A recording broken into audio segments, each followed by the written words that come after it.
Bom, senhor presidente, agradeço a gentileza de Vossa Excelência, quero me somar aos demais parlamentares de uma tentativa de cerceamento da liberdade de expressão e do exercício da atividade parlamentar, onde se colocou que há um corporativismo por parte desta Casa que utiliza os instrumentos que lhe são proporcionados pela Constituição brasileira e pelo nosso regimento interno, o nosso exercício como parlamentar, de fiscalizarmos os poderes da República, de estabelecermos os procedimentos para averiguarmos se há malfeitos e puni-los, ou entregar às autoridades competentes o resultado dessas investigações, e ainda a insinuação de que amigos milicianos, quaisquer que sejam eles, estão sendo protegidos.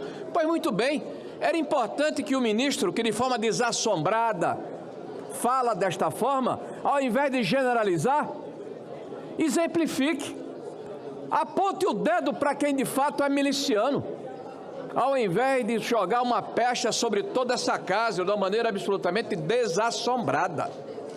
Senhores, se vamos falar de corporativismo e de abuso de poder, eu quero lembrar à sociedade brasileira que há mais de 7 anos, o inquérito, que deveria durar no máximo 90 dias, permanece incólume, como uma espada na cabeça não deste parlamento, mas da sociedade brasileira. Um inquérito imoral, um inquérito que dá a um cidadão poderes acima do bem e do mal, que alça o ministro do Supremo Tribunal Federal à condição de xerife da nação brasileira, que se utiliza desse artifício para intimidar, para impelir a sociedade a ter receio de se manifestar nas redes sociais, de exercer a sua liberdade de expressão.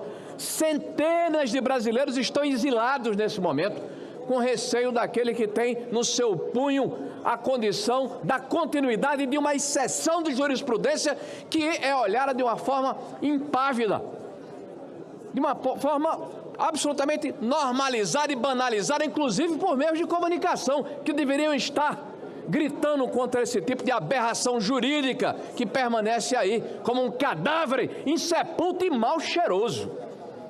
Se vamos falar de corporativismo, vamos lembrar das conversas não republicanas que ocorreram e foram publicizadas entre um juiz auxiliar no Tribunal Superior Eleitoral e os seus auxiliares na área de computação, onde esse juiz, segundo este mesmo juiz, a mando de uma personalidade que presidia o tribunal na época, pede que se use a criatividade, vejam, senhores, para que se encontrem provas contra um adversário político e um veículo de comunicação. E eu tive, como senador da República, a iniciativa de peticionar ao Conselho Nacional de Justiça para que eu apurasse não a posição do ministro, porque eu sei que eles estão acima dessa situação, mas do juiz auxiliar, e recebi como resposta de que aquelas eram conversas normais. Normais para quem?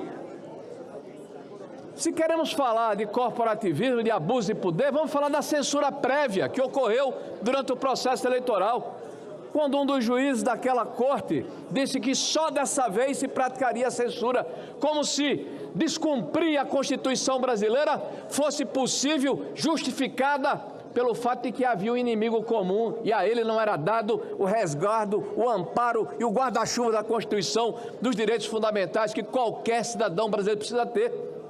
Se vamos falar de corporativismo, vamos lembrar de diversos casos que a sociedade já evidenciou, de juízes que julgaram, apesar de serem pretensas vítimas ou desafetos daqueles que estavam sendo julgados. Vamos nos lembrar do fato de que nós podemos até afirmar que é legal cônjuges ou parentes de primeiro grau atuarem como advogados em ações cujos árbitros, cujos magistrados são os próprios ministros e os juízes. É legal, porque passou num acórdão naquele tribunal. Mas é moral? Essa é a imagem que queremos passar para a sociedade brasileira? Pois muito bem, este mesmo colegiado ontem, do alto desses abusos reiterados de autoridade, se arvoram no direito de cercear, de censurar, de querer intimidar o parlamento brasileiro. Vesgos, talvez, da sua própria condução como ministro do Supremo Tribunal Federal. Senhores, vou mais além, se me permite, o ilustre presidente, ainda faltam 4 a votar. Nós assistimos hoje à instauração de um inquérito por parte do ministro Alexandre de Moraes contra o candidato a presidente da República, Flávio Bolsonaro. Porque ele afirmou num pôster que Lula será delatado, é o fim do Foro de São Paulo, tráfico internacional de drogas e armas, lavagem de dinheiro, suporte a terrorista e ditadura, eleições fraudadas. Olha o que está sendo dito aqui. Uma crítica feita a um presidente da República, um ato absolutamente normal entre adversários políticos, própria da própria conjuntura, da circunstância do embate. Isso é colocado como uma calúnia, como uma difamação, e o Supremo Tribunal Federal instaura um inquérito contra um candidato a presidente que disputa o poder numa das 10 maiores economias do mundo. O ministro do TSE manda o PL remover peça que associa Lula a ditadores da Nicarágua e Venezuela, como foi tratado. Eu quero perguntar aos senhores se o presidente Lula não é amigo ou não era amigo dos ditadores da Nicarágua e da Venezuela. Veja como a justiça tratou esse caso, impediu a divulgação. Eu quero perguntar se Lula não foi fundador do Foro de São Paulo, como está dito aqui nesse post. Está aqui, ó. A abertura do Foro de São Paulo. Lula disse que ser chamado de comunista é motivo de orgulho. Está aqui, ó. Está esfregado aqui na cara daqueles que querem cercear a verdade. Lula é amigo de Maduro? Está aqui, ó. Amorim mantém viagem à Venezuela para acompanhar eleições, mas não descarta mudança de última hora. E Lula recebe com tapete vermelho o senhor Maduro. Está no post. Qual é a mentira? Qual é a calúnia? Lula concede a Maduro a recepção de chefe de Estado. Está no post. Onde é que está a mentira que ele é amigo de Maduro? As acusações de narcotráfico, inteiras acusações contra Nicolás Maduro por ser pretensamente um narcotraficante. Está aqui, ó. Está no post. Cadê a mentira? A eleição foi fraudada. Isso foi consolidado em qualquer fórum internacional de que houve fraude nas eleições da Venezuela. Tanto é que o próprio governo brasileiro, apesar de ser amigo, teve pudor de não reconhecer essa fraude escancarada que foi as eleições da Venezuela. Aí, nós temos a Advocacia Geral da União e na próxima semana nós vamos fazer aqui a sabatina. E eu quero concluir, senhor presidente, peço só mais 3 minutos.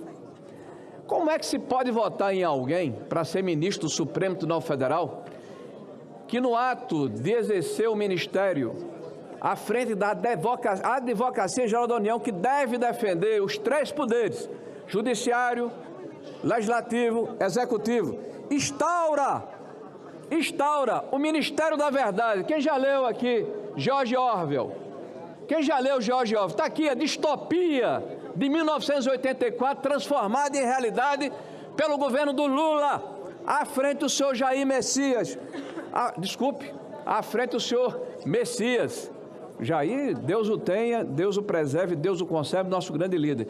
À frente do senhor Messias, que foi o artífice desse processo e que rejeitou. Aliás, eu quis testar, saber se esse negócio era para valer. Todas as denúncias que eu fiz foram arquivadas, mas a AGU tem atuado para remover qualquer post que é feito com crítica ao governo. Se você fizer uma denúncia contra o governo, arquiva. Se fizer uma denúncia contra a administração de Lula, aí você vai adiante.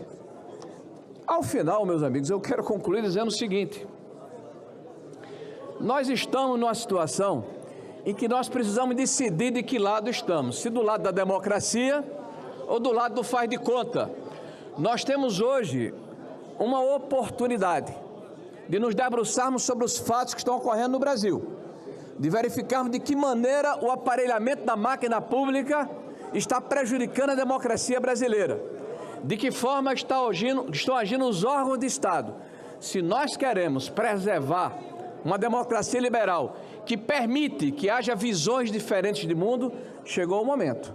E a grande resposta que esse parlamento pode dar, e eu digo aos senhores com toda a tranquilidade e toda a serenidade, para mostrarmos a nossa altivez, para mostrarmos a nossa independência, para mostrarmos que independente do lugar